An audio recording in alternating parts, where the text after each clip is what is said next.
Hey class, this is Dr. Stevens. Just wanted to give you some feedback on the article critiques that you'd all have all submitted. I don't think that I was really harsh on APA formatting, but I was hoping to see that. And so you were all over the place on that. Some of you did a really good job. Others have a lot to learn. So I want to just give you some advice on how to approach that from as you begin writing your weekly reviews, article reviews. The thing of it is, I've reduced the number of reviews from 8 down to 4, which means you're going to get fewer opportunities to receive feedback from me. So it's going to sort of put a bigger burden onto you to become familiar with APA formatting on your own and make sure that you're doing it correct. And as I've mentioned before, there is an APA template in modules on the modules page on the left-hand menu of the course. It's the second link down under writing style resources. So there's a sample in there that shows you exactly what your paper should look like. If it doesn't look like that, you're not doing it correctly.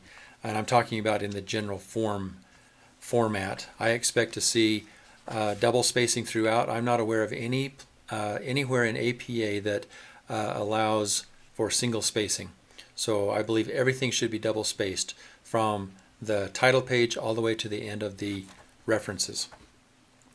I do expect to see a title page, and it needs to just contain 3 lines. The first line identifying the assignment, whether it's article review number 1 or whatever the assignment is as you want to call it, your name, and Southern Utah University, just like I've got it shown on that template. I do not want to see a running head. Now, I'm not going to say anything if you have a running head unless you've done it wrong. So if you're going to put a running head in there, make sure you've done it right and check APA to make sure that that's right. Now, oftentimes I'm seeing that the running head is done correctly, except that it is not consistent in the font. So I expect to see Times New Roman, size 12 font throughout, and that includes the running head if you choose to put one in there. You don't have to put one in there. And then the other thing is, I do not wish to see an abstract. I'm not going to read an abstract. So if you are taking the time to type an abstract, you are wasting your time. I'm not going to read it. I will start with the first page of your narrative after the first main heading. So your narrative should begin with a main heading always. A main heading is centered and it's bold in every case. And there's you would only have one main heading at a time. I've seen a couple where there's one main heading and then directly beneath that there's another one. That's not the correct way to do it. You'd have one main heading, and then if you wish to have another heading following that, it would be a secondary heading and it would be formatted according to a secondary heading. Check APA to make sure that you're doing that correctly. Also, your reference page. The reference page is always on a new page, and the title References is a main heading. So that should be centered and bold at the top of a new page above your list of references there. Check APA for the correct formatting of citations, especially if you're citing a quote. There are a number of different possibilities there, and you need to make sure that you're doing it correctly for whichever one you're doing. If you're citing a quote of more than 40 words, then it becomes a block quote. That's formatted differently than an in-text quote. A block quote does not have quotation marks around it. An in-text quote does. A block quote does not have a period after the citation or the page number. The period follows the last word in the quote, whereas in an in-text citation, the period follows the citation. So there are 2 almost precisely opposite rules pertaining to the citing of an in-text quote of 10 words or less and a block quote of 40 words or more. And I should correct myself. I don't mean 10 words or less. I think that if it's a quote of more than 10 words, then it needs to be in quotation marks. I'm not certain on that. But they are very distinct. Make sure that you are formatting your list of references correctly. They are to be, if you have more than one reference, they are listed alphabetical by the author's last name.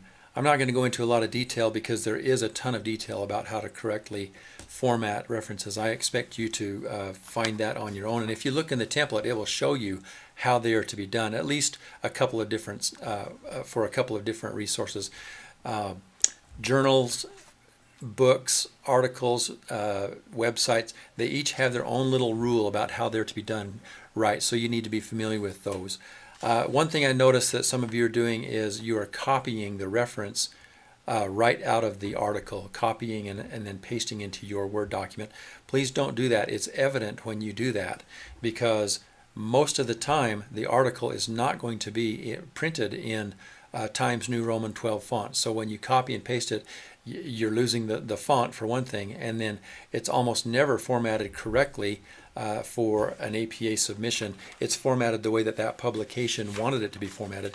And then another thing that is a telltale sign is that oftentimes when you copy and paste into your document, for some weird reason, Word will highlight that pasted content either with a dark green or a light green or a yellow highlighted background. That absolutely does not belong there. So it's always better to type in, write the reference in correctly so that you're manually making sure that it's correct. That's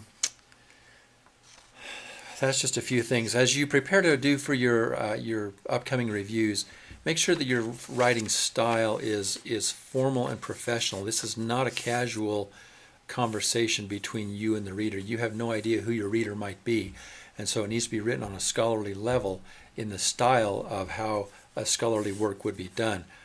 You typically do not refer to yourself in the first person, although there are times when that's appropriate. But if you're going to do that, make sure you do it consistently throughout. In APA, there are a lot of rules that are kind of unclear, and it might be okay to do it one way or another. But regardless of which way you choose, you should be consistent in how you do it. So if it's appropriate to refer to yourself in the first person, okay, go ahead, do that. But if you can avoid it, that's more professional looking. Avoid cliches and everyday sayings. They don't add to the narrative, and they begin to wear on the reader very quickly. And sometimes we will use a cliche and not even realize that we are, and that's fine. But if I note one, I'm just going to put off in the comments, this is a cliche, and I'll leave it at that. Another thing just for APA style, as is customary, is when you're referring to the resource that you're citing, it's customary to refer to what the author found or stated in past tense, because obviously it was done before now, and so it is past tense. So try to make sure that you're referring to other authors' work in the past tense. That's just the most correct way to do it. There are a bunch of other things that I probably could go over, and maybe I'll make another video as we go on. But those are just some things to pay attention to as you're preparing to write for your upcoming reviews. Oh, one other thing that I wanted to mention. Some of you are finding, and I am noting, that when your work is written in a Google Doc, and then you try to convert it over to a Word doc, it is not working very well.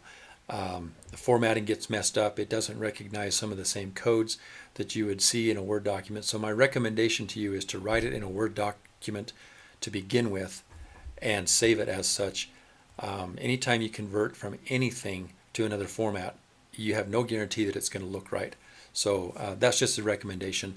I believe university students are able, if you don't have access to Microsoft Word, I think that the university has a student Microsoft Office package available for, I think, $10. And I'm not even sure it's $10. It might be free. But anyway, check into that. Contact the library, I think, if you have a question on that. So anyway, I hope that's helpful. I know I've rambled on, but just want to give you some feedback as you begin working on your reviews. Remember that your first 2 reviews are due this coming Friday. I can't remember the date now, but anyway, it's in 2 weeks, or it's Monday. Monday the 9th. Sorry.